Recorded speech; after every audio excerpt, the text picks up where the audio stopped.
Hi, అందరికీ నమస్కారం. ఈరోజు మాట్లాడబోతున్నటువంటి సమస్య అతి విషాదకరమైనటువంటి సమస్యల గురించి. ఎందుకంటే ఈరోజు ప్రపంచంలో తెలుసో తెలియకో తల్లిదండ్రులే తమ పిల్లల యొక్క భవిష్యత్తుని అంధకారం చేస్తున్నటువంటి సంఘటనలు మనం చూస్తూ ఉన్నాం. ఎస్, మీరు విన్నది కరెక్టే. తల్లిదండ్రులే తెలుసో తెలియకో పిల్లల యొక్క భవిష్యత్తుని అంధకారం చేస్తున్నటువంటి పరిస్థితులు. ఇది ప్రత్యేకించి చిన్నపిల్లల విషయంలో నేను చెప్పేటువంటిది గణాంకాలతో సహా. ఏమిటి ఈ సమస్య అంటే, చిన్నపిల్లలకి మనం పని ఒత్తిడిలో ఉండటము, లేదు వాళ్ళని కంట్రోల్ చేయలేకపోవటము, లేదు వాళ్ళకు ఒక మొబైల్ ఫోన్ ఇస్తే చక్కగా మాట్లాడకుండా మన పని మనం చేసుకోవచ్చు, లేదా వాళ్ళ ద్వారా మనకి ఇబ్బంది ఉండదు, వాళ్ళు ఏడవరు, తినేటప్పుడు వాళ్ళతో ఎక్కువ సమయం కేటాయించవలసినటువంటి అవసరం లేదు అనేటువంటి భావంతో ఉన్నటువంటి పేరెంట్స్ విషయంలో వాళ్ళ పిల్లల్లో వస్తున్నటువంటి మార్పులు వాంఛనీయం కాదు, నాట్ యాక్సెప్టబుల్. ఎందుకు అంటే గణాంకాలు ఏం చెబుతున్నాయంటే, విశాఖపట్నానికి సంబంధించినటువంటి మానసిక ఆసుపత్రి, మెంటల్ హాస్పిటల్ సంబంధించి ప్రత్యేకించి వేసవ కాలంలో పెరుగుతున్నటువంటి పిల్లల యొక్క సంఖ్య, అంటే పిల్లలు పేషెంట్స్ గా ఆ యొక్క హాస్పిటల్కి వస్తున్నటువంటి సంఖ్య చాలా ఆందోళనకరం. ఉదాహరణకి ఈ సంవత్సరం 2026కి సంబంధించి జనవరిలో 76 మంది, ఫిబ్రవరిలో 98 మంది, మార్చిలో 113 మంది, ఏప్రిల్లో 192 మంది, మే సగానికి వచ్చేటప్పటికి 162 మంది, అంటే సుమారుగా 640 కేసులు ఈ యొక్క హాస్పిటల్కి రావడం జరిగింది. ఇదే టైంలో అంటే జనవరి మార్చిలో లాస్ట్ ఇయర్ 477 కేసులు. వీళ్ళంతా కూడా ముక్కు పచ్చలారని చిన్న పిల్లలు. వీళ్ళలో కొంతమందిలో కంట్రోల్ లేకుండా అరవటం కావచ్చు, కొంతమందిలో ఎంత పిలిచినా పలకకపోవటం కావచ్చు, కొంతమంది అసలు ఫోకస్ అనేటువంటిది లేకుండా మాయమైపోతున్నటువంటి కేసెస్ కావచ్చు. ఇవన్నీ కూడా కామన్ గా కనిపిస్తున్నటువంటి సిమ్టమ్స్. మరి దీనివల్ల ఏం జరుగుతుంది? ఆ పిల్లలు తమకున్నటువంటి బాహ్య ప్రపంచంతో సంబంధాన్ని కోల్పోతున్నటువంటి సందర్భం. పోనీ చిన్నప్పుడు ఏమన్నా ఈ పిల్లలు ప్రాబ్లంతో పుట్టారా? మెంటల్ ప్రాబ్లమ్స్ ఏమన్నా ఉన్నాయా?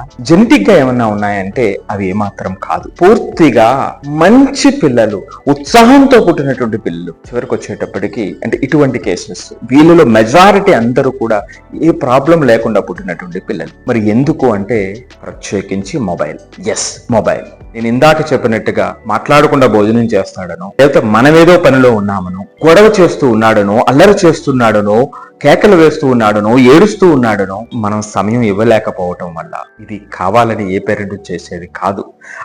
ఆ క్షణం కంట్రోల్ కోసం దీర్ఘకాలిక ప్రయోజనాల్ని పనంగా పెడుతున్నటువంటి సంఘటనలు ఇవన్నీ కూడా. ఎందుకు అంటే న్యూరో సైన్స్ ప్రకారం, సైకాలజీ ప్రకారం చెబుతున్నటువంటి మాట ఏమిటంటే, చిన్న పిల్లలు అమెరికాలో చూస్తే 2 సంవత్సరాల వరకు అసలు మొబైల్ అనేటువంటిది వాడకూడదు, 0 అవర్. ఎందుకు?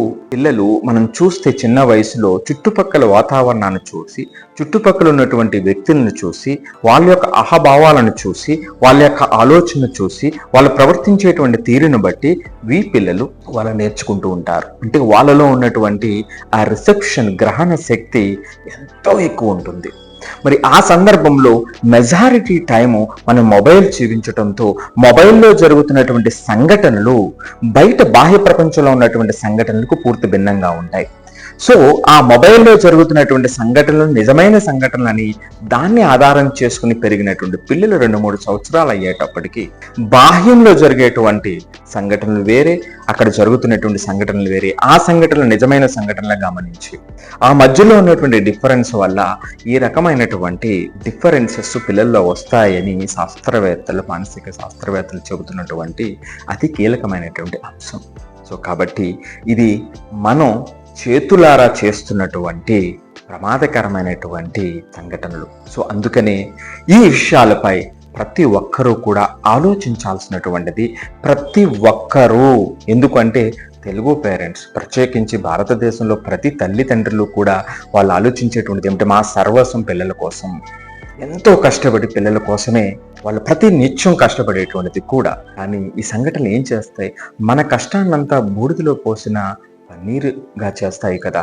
సో అందుకని ప్రతి ఒక్కరూ ఆలోచించాల్సినటువంటి, ప్రతి ఒక్కరూ డిస్కస్ చేయాల్సినటువంటి, ప్రతి ఒక్కరూ దీని నుంచి కొంత నేర్చుకొని మన చుట్టుపక్కల ఉన్నటువంటి పిల్లల విషయంలో ఆ తల్లిదండ్రుల విషయంలో లేదా ఆ తల్లిదండ్రులు సరైనటువంటి వ్యవస్థను ఇంటి దగ్గర రూపుదిద్దుకోవాల్సినటువంటి అవసరం ఉంది.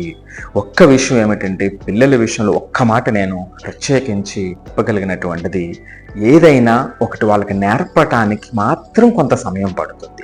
ఆ సందర్భంలో కొంత పేషెన్స్తో మనం ఉండగలిగినట్లయితే ఖచ్చితంగా మీరు ఈ రోజున పిల్లలకు సంబంధించి చూస్తున్నది ఏదైతే సమస్యగా భావిస్తున్నారో అది ఎట్టి పరిస్థితుల్లో సమస్య కాదు.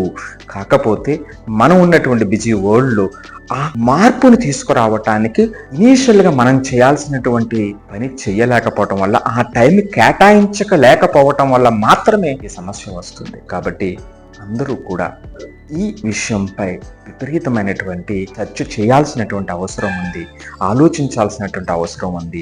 ఇటువంటి వాటిలో మనం కొంత సమయం కేటాయించాల్సినటువంటి అవసరం ఉంది. కొంతమంది రాజకీయ నాయకులు చేసేటువంటి పనికి మాలిన స్టేట్మెంట్స్ వల్ల, కొంతమంది సెలబ్రిటీస్ కాలక్షేపం కోసం చేసేటువంటి స్టేట్మెంట్స్ వల్ల గంటల తరబడి మన విలువైనటువంటి సమయాన్ని, అంతేకాకుండా అభిప్రాయాన్ని వ్యక్తపరిచేటువంటి వ్యక్తులు చాలామంది ఉంటారు. కానీ సొంత పిల్లల విషయంలో, పేరెంట్స్ విషయంలో కొంత సమయాన్ని కేటాయించి, లేదా వాళ్ళు యొక్క విద్యకు సంబంధించి ఒక మంచి డిస్కషన్ చేసేటువంటి వాళ్ళు చాలా తక్కువ ఉండటం అనేటువంటిది దురదృష్టకరం. మరి ఈ తప్పు ఎవరిది అంటే మీరే సమాధానం చెప్పవచ్చు. సో ఏదేమైనప్పటికీ ఈ అవాంఛనీయమైనటువంటి సంఘటనలు, పరిస్థితులు మన పిల్లలకి రావటం అనేటువంటిది చాలా చాలా దురదృష్టకరం. మరి ఇటువంటి విషయంపై మీ యొక్క విలువైనటువంటి అభిప్రాయం తప్పక తెలియచేయండి. అంతేకాకుండా పిల్లలు ఉన్నటువంటి తల్లిదండ్రులు ఒక్క విషయం ఆ తల్లిదండ్రులు ఇద్దరు ఒక్క 5 నిమిషాలు ఈ విషయం గురించి చర్చించుకోవాల్సినటువంటిది, ఆలోచించాల్సినటువంటిది, ప్లాన్ చేయాల్సినటువంటి అవసరం ఉంది. పిల్లలు ఉన్నటువంటి